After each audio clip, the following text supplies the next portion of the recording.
অসমলৈ গৌৰৱ দক্ষতা বিকাশ আৰু উদ্যোগীকৰণ মন্ত্ৰালয়ৰ সন্মান অসম সন্তানলৈ দেশৰ 16 গৰাকী কৃতি শিক্ষকৰ তালিকাত উৎপল শইকীয়া দেশৰ শিক্ষা ব্যৱস্থা উন্নত কৰাৰ উদ্দেশ্যে প্ৰতি বছৰে ভাৰত চৰকাৰে ৰাজ্যৰ শিক্ষকসকলক কৃতি শিক্ষকৰ বঁটা প্ৰদান কৰি আহিছে শিক্ষকসকলক উদ্দেশ্যই হৈছে দেশৰ শিক্ষকসকলৰ অনন্য অৱদানক উজ্জ্বল কৰি তোলা আৰু এনে শিক্ষকসকলক সন্মান জনোৱা যিয়ে নিজৰ দায়বদ্ধতা আৰু কঠোৰ পৰিশ্ৰমৰ জৰিয়তে শিক্ষাৰ মান উন্নত কৰাই নহয় ছাত্ৰ-ছাত্ৰীসকলৰ জীৱনকো সমৃদ্ধ কৰি তুলিছে বিগত বৰ্ষৰ দৰে এই বৰ্ষৰো দেশৰ শৈক্ষিক ক্ষেত্ৰলৈ অৱদান আগবঢ়োৱা দেশৰ মুঠ 82 গৰাকী শিক্ষকলৈ আগবঢ়ায় ৰাষ্ট্ৰীয় কৃতি শিক্ষকৰ বঁটা এইবাৰ 50 গৰাকী বিদ্যালয়ৰ শিক্ষক উচ্চ শিক্ষাৰ 16 গৰাকী শিক্ষক আৰু দক্ষতা বিকাশ আৰু উদ্যোগীকৰণ মন্ত্ৰালয়ৰ 16 গৰাকী শিক্ষকক সন্মান জনোৱা হয়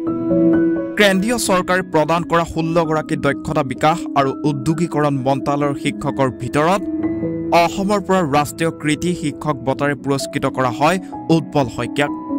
খাদ্য আৰু পানীয় পৰিসেৱা খণ্ডত ভাৰতৰ পৰা আমেৰিকালৈ সুদীৰ্ঘ 13 বছৰৰ অভিজ্ঞতাপুষ্ট উৎপল শইকীয়া হৈছে অসমৰ হ্ৰস্বম্যাদী প্ৰশিক্ষণ শাখাত একমাত্ৰ দক্ষতা প্ৰশিক্ষক আৰু MSDEৰ বাছনিত উঠা সমগ্ৰ ভাৰতৰ 3জন শ্ৰেষ্ঠ প্ৰশিক্ষকৰ ভিতৰত অন্যতম প্ৰশিক্ষক 5 ছেপ্টেম্বৰত নতুন দিল্লীৰ বিজ্ঞান ভৱনত ভাৰতৰ মাননীয় ৰাষ্ট্ৰপতি শ্ৰীমতী দ্ৰৌপদী মুৰ্মুৰ পৰা সন্মানীয় ৰাষ্ট্ৰীয় শিক্ষক বঁটা 2024 লাভ কৰা উৎপল শইকীয়া গুৱাহাটীৰ উত্তৰ পূব দক্ষতা কেন্দ্ৰৰ প্ৰশিক্ষক উৎপল শইকীয়া ছিংগাপুৰৰ ITEESৰ প্ৰশিক্ষণপ্ৰাপ্ত প্ৰশিক্ষক এইগৰাকী আদৰ্শ প্ৰশিক্ষকে উত্তৰ পূব দক্ষতা বিকাশ কেন্দ্ৰত 2018 চনত যোগদান কৰিছিল মানৱ সম্পদ গঢ় দিয়াৰ কামত নিজক নিষ্ঠাৰে নিয়োজিত কৰা উৎপল শইকীয়াৰ ঘৰ ধেমাজি ভৰালি চুকত হয় নমস্কাৰ মোৰ নাম উৎপল শইকীয়া আৰু মই নৰ্থ ইষ্ট স্কিল চেণ্টাৰ গুৱাহাটীৰ ফুড এণ্ড বেভাৰেজ সাৰ্ভিস বিভাগৰ এজন পাঠ্যক্ৰম প্ৰশিক্ষক আসলতে অনুভৱ বুলি ক'লে এটা ভাষাৰে বুজাব নোৱাৰা এটা অনুভৱ মোৰ জীৱনৰ এই সাফল্যৰ অনুভৱ সদায় সুকীয়া হৈ থাকিব কেতিয়াও ভবা নাছিলোঁ দেশখনৰ সন্মানীয় ৰাষ্ট্ৰপতি শ্ৰীমতী দ্ৰৌপদী মুৰ্মুৰ হাতেৰে এই বঁটা গ্ৰহণ কৰিবলৈ পাই মই নথৈ আনন্দিত হৈছোঁ খুব আপ্লুত হৈছোঁ কেতিয়াও জীৱনত ভবা নাছিলোঁ যে মই কৰা 7-8 ঘণ্টা কামে মোক ইমান এটা ডাঙৰ সাফল্য দিব বুলি খুব ভাল লাগিছে হয় বহুতে ভাল লাগিল নৰেন্দ্ৰ মোদী ডাঙৰীয়াৰ নিচিনা এগৰাকী জনপ্ৰিয় প্ৰধানমন্ত্ৰীৰ লগত মত বিনিময় কৰিবলৈ পায় আৰু বেছি ভাল লাগিছে যে সমগ্ৰ ভাৰতবৰ্ষৰ 82 জন শিক্ষকৰ ভিতৰত মই আন 7 জনৰ মাজত অসমৰ হৈ তেওঁৰ লগত মত বিনিময় কৰিবলৈ সুবিধাখন পালোঁ খুবেই ভাল লাগিছিল মই কেতিয়াও জীৱনত এই মুহূৰ্তখিনি পাহৰিব নোৱাৰিম সদায় মোৰ বাবে এই মুহূৰ্তখিনি স্মৰণীয় হৈ ৰ'ব কেতিয়াও আসলতে ভবা নাছিলোঁ যে মই ৰাষ্ট্ৰীয় শিক্ষক বঁটা লাভ কৰিম বুলি কিন্তু এটা কথা সঁচা যে মই সদায় চেষ্টা কৰি গৈছিলোঁ মোৰ 100% দিবলৈ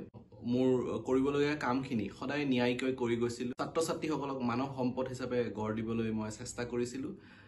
কিমান দূৰ সফল হৈছিলোঁ মই জনা নাছিলোঁ কিন্তু এতিয়া মই অনুভৱ কৰিছোঁ যে হয়তো চাগে মই ক'ৰবাত নহয় ক'ৰবাত অলপ সফল হৈছিলোঁ তেওঁলোকক মানৱ সম্পদ হিচাপে গঢ় দিবলৈ সেইকাৰণে আজি মই এই সন্মানটো লাভ কৰিবলৈ সক্ষম হৈছোঁ কৃতি শিক্ষক পাবলৈ কি গুণৰ অধিকাৰী হ'ব লাগে সেইখিনি ক'ব পৰাকৈ মই ইমান অভিজ্ঞ নহয় এতিয়াও মই শিকি আছোঁ আৰু শিকিবলৈ বহুত আছে কিন্তু এটা কথা সঁচা যে যিকোনো বৃত্তি বা কামক প্ৰথমতে শ্ৰদ্ধা কৰাটো খুবেই দৰকাৰ আৰু ঠিক তেনেদৰে শিক্ষকতাও যোনটো বৃত্তি হয় আমি শ্ৰদ্ধা কৰাটো প্ৰয়োজন মন প্ৰাণ এক কৰি পিনে কাম কৰি যাব লাগিব তেতিয়া হয়তো সকলোৱে এদিন সাফল্যৰ দিন দেখি পাব ছাত্ৰ-ছাত্ৰীসকলক এটাই আহ্বান জনাম যে তেওঁলোকে চৰকাৰী চাকৰিৰ প্ৰতি যি মোহ আছে সেই মোহটো এৰি নিজৰ দক্ষতা অনুযায়ী বিভিন্ন স্কিল ডেভেলপমেণ্ট কোৰ্সৰ লগত জড়িত হৈ নিজৰ লগতে সমাজখনৰ আগবাঢ়ি যোৱাত সহায় কৰে যেন সেইটোৱে মই আহ্বান জনাম আমাৰ ছাত্ৰ ছাত্ৰীসকলক ধন্যবাদ news desk report any Bharat 24 আপুনি নৰ্থ ইষ্ট ফুৰিম বুলি ভাবিছে নেকি